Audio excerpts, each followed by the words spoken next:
All right, everybody. So the other day, I did live coverage of the Republican debates, the Republican primary debates. There will obviously be more than just the one that I covered. They'll do this a few more times, I believe. Much like the coverage I did for the Democratic general, or not general, not the general election, primary election debates. Pretty good stuff. It was pretty fun. The Republicans are demonic and crazy. All of their ads and all of their merchandise that we're running on there were crazy stuff. A lot of it was gold. A lot of it was trying to convince boomers to buy gold, weirdly enough. So that was definitely something. Just a weird amount of buy gold, buy gold. And then there was, of course, all the ads for protect our nation from the wokeness or whatever. That was all well and good. The ads aren't really what we're there for. The debate itself, though, was very interesting. I found the debate very interesting because there was one candidate who came out of it probably looking the best. Really just one. And that would be Vivek Ramaswamy. I think I pronounced his name right. Now, this guy has kind of exploded in popularity since debate night, mostly because nobody even knew who he was, really, prior to the debate. And he did pretty decent. He had a good amount of, dunks on the other conservative figures there. He has a lot of energy. That's a big part of it. He's a younger guy on stage who has a lot more energy to dole out. And on top of that, he's, less establishment feeling, but I have a feeling he is actually very establishment. He's as much of a nut job as any of the rest. In fact, I think he might be even crazier. He went on to call climate change, man-made climate change, a hoax. So, oh, he is establishment? Yeah, that makes sense. So yeah, by the looks of things, it seems like the Republican Party may be gearing up to make Vivek Ramaswamy their new DeSantis figure. What I mean by that is, prior to this debate, DeSantis was the Republican Party's golden boy. They were really trying to get Donald Trump out of favorability with the electorate, and instead, just kind of make it the DeSantis party instead, a much easier puppet to control. But that wasn't really working out. So now, by the looks of things, they're trying to do it with Vivek Ramaswamy, or at least they're gearing up to do this. So we're going to see how that goes. But with all that said, let's get right into it. Let's get into what I wanted to talk about. Basically, I want to discuss how this guy's popularity might be a bit of a problem. I don't think he's going to beat Trump, but I do think it's worth talking about how much of the right online, I think, is going to start embracing this guy as do you guys remember Andrew Yang's rise to prominence, where he just kind of materialized out of nowhere, and then all of a sudden, all of the most insufferable people, left and right, were supporting him? That's basically what's happened with Vivek Ramaswamy. He's basically had the Yang effect happen to him. He is literally just the new Andrew Yang. I'm not kidding. He is the new, weirdo populist candidate that's not really a populist.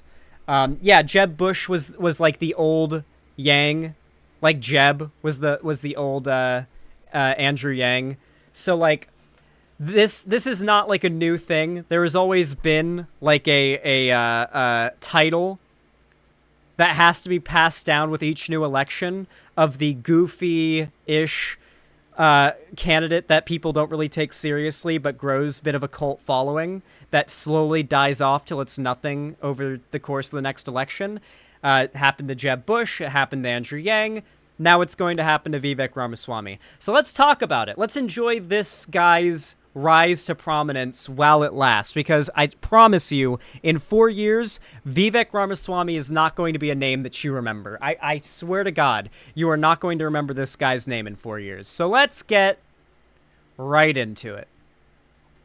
Gotta switch it on. Yeah, so apparently MSNBC did a segment going over some of the more insane things that Ramaswamy has said and believes, so let's check it out. Watch the first Republican presidential debate this week. There's no doubt you took note of the young, brash candidate with a big smile at the center of the stage, 38-year-old Vivek Ramaswamy. He attended Harvard and Yale Law School, where he made millions before he graduated by getting involved in biotech investing. As the New York Times reports, Ramaswamy's talent in his biotech career was for rallying investors, drumming up hype around a business venture to raise money from those investors. He's an investor. It means he had money, and then he invested that money smartly, and then it made him a lot of more money. That's what they mean. It means that he gambled and he won. Investors. He did it quite successfully multiple times, getting multi-million-dollar payouts for himself along the way. Ramaswamy gained political notoriety when he released his first book called Woke Inc., which focuses on his theory that, quote, woke politics has infiltrated the business world and that woke capitalism is a scam of liberal invention costing Americans money and their values. And this week, just 6 months after Ramaswamy announced his campaign for president, he capitalized on his first time in the national spotlight. He was the most Googled name during the debate. His campaign reported that in the hours after the debate, he raked in nearly $500,000 from donors. His campaign manager told the New York Times that number neared $650,000 within 24 hours.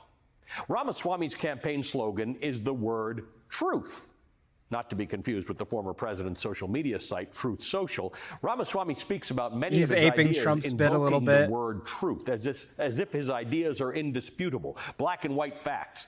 He touts what he calls his 10 principles of truth on social media. So yeah, that's one of the biggest common through lines with conservatives, and it's so common that sometimes I don't even point it out, but I think it honestly does bear some level of like, hey, like, we should point this out.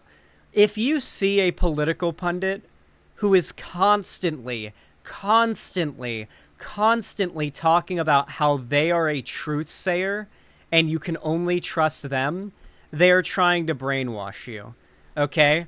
Any honest figure, such as myself, will tell you that any info I give you, you can find anywhere else. You can Google any of the topics I talk about. I encourage you to do so. I like when you guys correct me on something if I'm wrong, or give me extra additional info, usually, to help back up my points that I didn't remember to say at that given time. That's always nice. I enjoy that. Conservatives never encourage this. You'll notice that conservative commentators, reactionary pundits, make it as hard as physically possible for their audience to fact check what they say. They talk about things very vaguely. They'll tell a story or an anecdote, but they'll not even like link the anecdote itself, like a link to the story, because they don't even want you looking into that. They just want you to take everything they say at face value and trust them, bro. Because they're a truth teller. They say the truth. That is a massive red flag, and it always will be. No matter who's saying it and who's doing it, that should always set off that should always set off a few alarms. Can we not get a single zombie villager? It's crazy. And on the campaign trail and on his website, where he displays the list under a quote by Thomas Jefferson. We hold these truths to be sacred and undeniable, as if Thomas Jefferson wrote these words about these particular truths, some sort of an endorsement from Thomas Jefferson. In fact, he recited the list this week on the debate stage. Listen. God is real. There are two genders. Fossil fuels are a requirement for human prosperity. Reverse racism is racism. An open border is not a border. Parents determine the education of their children.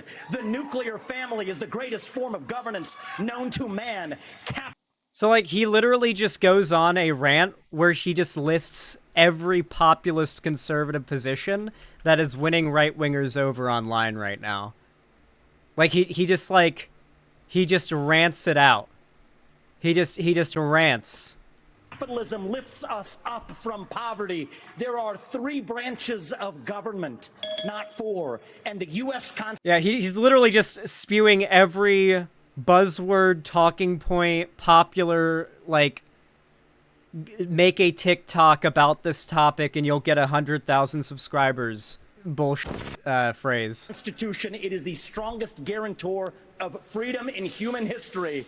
That is what won us the American Revolution. That is what will win us the revolution of 2024. Now, behind the smile and the charismatic quips are some ideas and beliefs that are really quite alarming. Vivek Ramaswamy has peddled dangerous conspiracy theories about January 6th, claiming it was driven by excessive government censorship. He pushed as recently as this month the conspiracy. He's saying everything he possibly can to appeal to right-wing nut jobs. He's doing everything right. I mean, will he be able to beat Trump? Probably not. Almost certainly not. Even if he continues with this, like, rocket-propelled forward success. But, like, I mean, he has the points. This is the kind of stuff that your average conservative, like, voter thinks they care about. Stuff like there being only two genders, God being real. Like, part of his pitch there is that I, as president, will ensure this country is not run with separation of church and state. Because remember, Christians cannot abide by an America that has separation of church and state, because to them, Christianity is 100 million% real, and the existence of like, separation of church and state is satanic and evil. So they have to destroy that separation, which means destroying your rights. By the way, Vivek is Hindu. Oh, yeah, no, like, there are tons of conservative figures that are not even, like for example, Ben Shapiro and Dennis Prager are Jewish, and yet everything they say and advocate for is just Christian nationalism. Conspiracy about 9/11, suggesting it may have been an inside job by the U.S. government. His campaign claims he was misquoted, but the recently released audio recording of the incident sure makes it sound like he was, in fact, pushing the conspiracy. And then there are his policy ideas. He believes the United States should stop providing aid to Ukraine immediately, that Ukraine should concede the Donbas region to Russia. He wants to raise the voting age to 25 unless young people serve in the military or pass a test.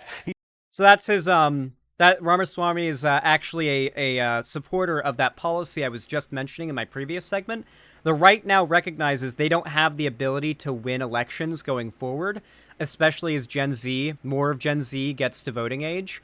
Because Gen Z is just so overwhelmingly more progressive than even Gen X, and especially more so than millennials. And so the new policy the right is pushing for is trying to raise the voting age to 25, so 18-year-olds, 19, 20, 21, 23, and 24-year-olds can't vote anymore, or require you to pass a test, like a test that would guarantee that, I guess, that you are more likely to vote Republican, or serve in the military, which would also be more likely that you're to vote Republican. I mean, we know the statistics on military families being Republican.